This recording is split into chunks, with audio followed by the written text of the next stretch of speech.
Gurubhyo Namaha.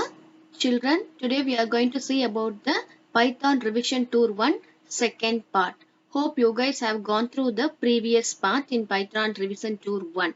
And before we are getting into today's concept, let's have a recap. In previous video, we have seen about tokens, that is keyword, identifiers, literals, operators and punctuators. Children, now let's see how you will be getting questions from your previous video. Look at the first question. Which of the following can be used as a valid variable? If you want to answer for these questions, we should be clear about the rules when we are going to name for our variable. What's the first rule? That variable name should not be the keyword and we cannot have any special characters or white space in between the variable name, and the first letter should not begin with the numeric. Okay, in first question we'll be having options. Fourth sum, that cannot be a variable because it starts from numeric, and second one, yes, total, that you can have it as a variable, and next one, number hash. Hash is a special character, so it cannot be a variable. Next one, data. Yes, data is not a keyword, so we can use that one as a variable name. Look at the second question. Which of the following can be used as a valid variable, that is identifiers in Python? First one cannot be a variable because dot is there. Dot is a special operator.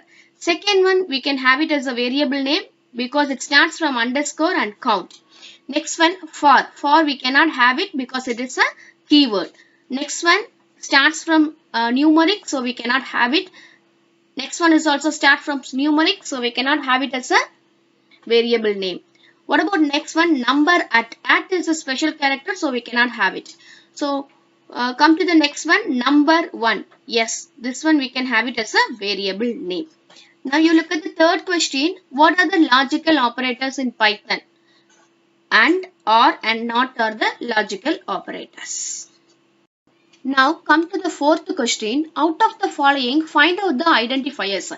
First one, price star QTY. Star is a special character, so we cannot have it as an identifier. Next one, class is a keyword, so that also cannot be an identifier. Next one, for. Here, F is a capital letter. Since Python is a case sensitive, small FOR is a keyword, so we can use capital FOR for identifier. Next one, do. That is a keyword, so we cannot have it as an identifier. Next one starts from numeric, so it is not an identifier. Totally is keyword, that is also not an identifier. Next one, row 31 and underscore amount. That too we can have it as an identifier. Come to the fifth question. Which of the following is not a keyword in Python? If you want to answer these kind of questions, you should be clear about all the 33 keywords. We know that assert, non-local and pass are keyword, whereas eval is not a keyword. So your answer is eval. Next one, sixth one. Which of the following cannot be a variable? That we cannot have that one as a variable. So it, on, init. These three we can have it as a variable because they are not the keyword and there is no special characters in that. So we can have it as a keyword. Look at the question. They're asking which cannot be a variable. Is in cannot be a variable because in is a keyword. Simple input statements. Here we are going to see how we can get the input from the user during the runtime. For that, we are having separate syntax, that is variable name equal to input, then prompt to be displayed. The prompt to be displayed is nothing but the text to be displayed on the output screen in order to get the input from the user. It will be clear if you are seeing the example. Suppose if you want to get the name from the user and want to save it in a variable name, we can have it as a name equal to input, and in the prompt section what we are having is what is your name. Why we are having this one in between the single quotes is because it is a string. Now look at the picture. It will be asking name equal to input, what is your name, and it will be asking the user what is your name, question mark, afterwards your cursor is there. Function always return a value of string type. Python offers two functions, that is int and float, that can be used along with the input. In first line, marks equal to float input enter marks. marks is a variable going to hold the value of marks, and float is a data type. That is data type of marks. So it will be asking user to enter marks. Whatever we are going to give after the input, that will be displayed as it is. So user have to enter the float value. Next one, age equal to int input. What is your age? And age is of data type int. So it can hold only the whole numbers. If you want to find out the data type of the variable, that is also possible in Python. The syntax for that one is type, then followed by you can have the variable name. In the same example, marks and age are the variable we have used. If you want to find out the data type of the variable, we can give type and within the bracket mark. And see the output, it will be giving you float. So mark is a float data type because we are having decimal number, that's why it is a floating one. And next one, type age. Age is a whole number we have given, so it is written as int. Now let's discuss about output statement. The print function is the way to send the output to standard output device. Syntax for that one is print. Afterwards we'll be having open bracket, and if it is a string, then we can use single quotes or double quotes. Then if you are having any arguments also, that we can pass. Either it is a separator or end or whatever it is, that is also we can add in the print statement. It will be clear with the example. In the first example, print hello. It will be printed hello as it is. Because it's a string, they have used double quotes. And second one, print 17.5. Here we didn't use any single quotes or double quotes because it is a numeric value. So for if you want to print out any numeric values, no need to give the single quotes or double quotes. And third one, print 3.14 into R into R. By seeing this print option, we can find out that this print is going to find out the area of the circle.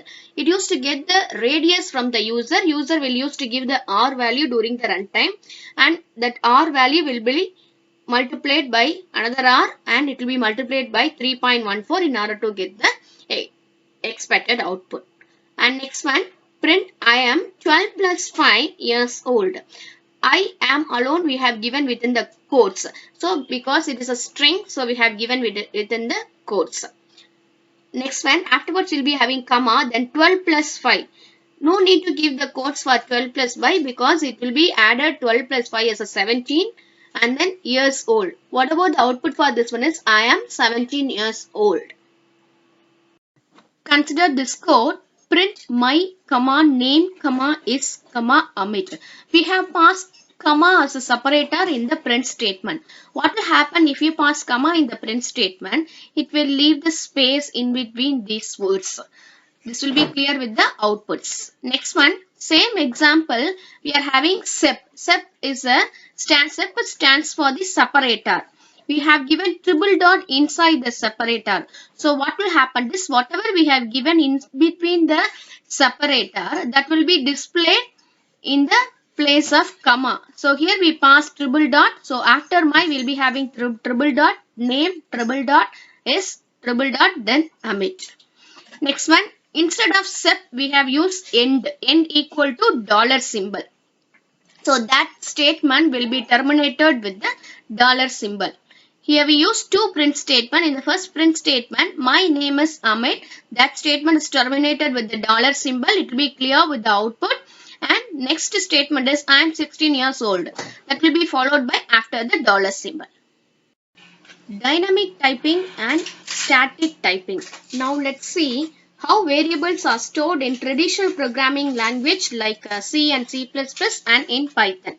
In traditional programming language, suppose if you want to, if we are saving val as a variable and if you want to save 3, that is value 3 in the variable of val, it will be saving in one memory address. And suppose if you are changing the value of val as 6, in the same memory location, value alone will be changed.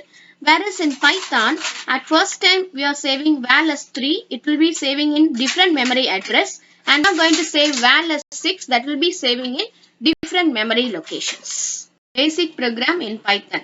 Write a program to input a number and print it cube. So we are going to get one number from the user during the runtime and we are going to find out the cube of the number. Cube of the number we can Find out by multiplying that same number 3 times. In first statement, number equal to float, input, enter a number. Here, float is a data type of the number.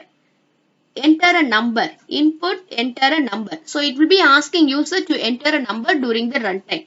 So user have to give any number. In my output, I have given as a input as a 5.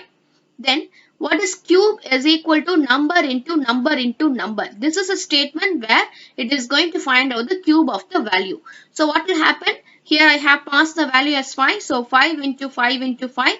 The cube of the number will be displayed as 125. Data types. First, let's see data types for the number. Already we have discussed. So integer, here we can get the whole numbers. It will be included signed and unsigned. Boolean will be having either true or false values. Floating point number, here we can have the decimal numbers. Next one, complex numbers. Here we'll be having two part, real part and imaginary. The real part, you don't have any j. In the imaginary part coming along with the j. Next one, data type for string. A string can hold any type of known characters, that is letters or numbers or special characters, or you can have the mixture of these three. Okay, so in examples we can have, since it's a string, so we need to give within the single quote or double quote. List. A list in Python represented a group of comma separated values of any data type between the square brackets. In first example, we'll be having all the list values of numeric, and second example it is of alphabets, and third we'll be having string, alphabet and floating value, and we'll be having the mixture of all those things. Tuple. Tuples is a set of values within the parentheses, and we'll be learning deeply about the list, tuples, dictionaries in the next chapter.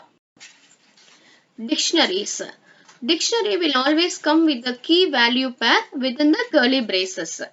In example, 1:A, comma. Here 1 is a key and value for the 1 is A. Since A is a character, we use within the single quotes. And afterwards we'll be having comma. That comma is a separator. And next 2:B. 2 is again key and value for that key is B. So it is also character, so we use this a single quotes. Here we'll see some of the math library functions. If you want to use the following mathematical functions in our program, we have to import math in our program. That is import math. That statement we should add as a first statement in our program so that we can use the rest of the functions. First function is ceil.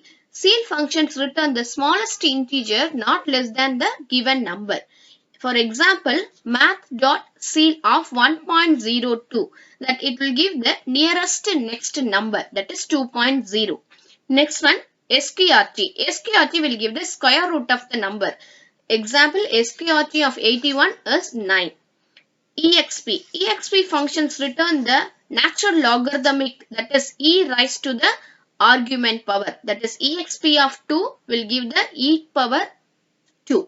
Next one, fabs. Fab function return the absolute value. Absolute value is nothing but if you pass either positive or negative number, it will be round up the number. That is fabs of fabs of 10 or fabs of minus 10, both will return the 10.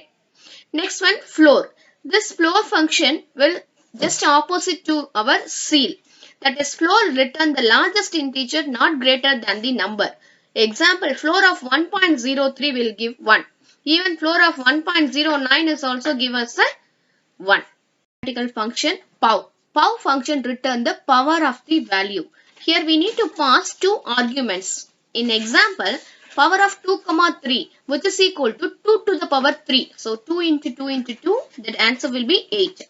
Sign. Sign return the sign value of the arguments. Sign of 90 is equal to 1. And cos. Similarly, cos will be having and turn, that used to give the cos and turn value. These things are related to your trigonometry. You guys know well. Next one, degree. Degree converts the radians to the degree. The degree of 3.14 will be 179.91. Radians will convert the degrees into radians. Next math function is factorial. Factorial function return the factorial value. In example, factorial of 3 is equal to 6. That is nothing but 3 into 2 into 1, that is equal to 6. Next one, GCD. GCD function return the greatest common divisor of the number. For that we need to pass two arguments. Example, GCD of 8, 6 is equal to 2. With this, your math function is over. Thank you, children. Do the worksheets and stay safe.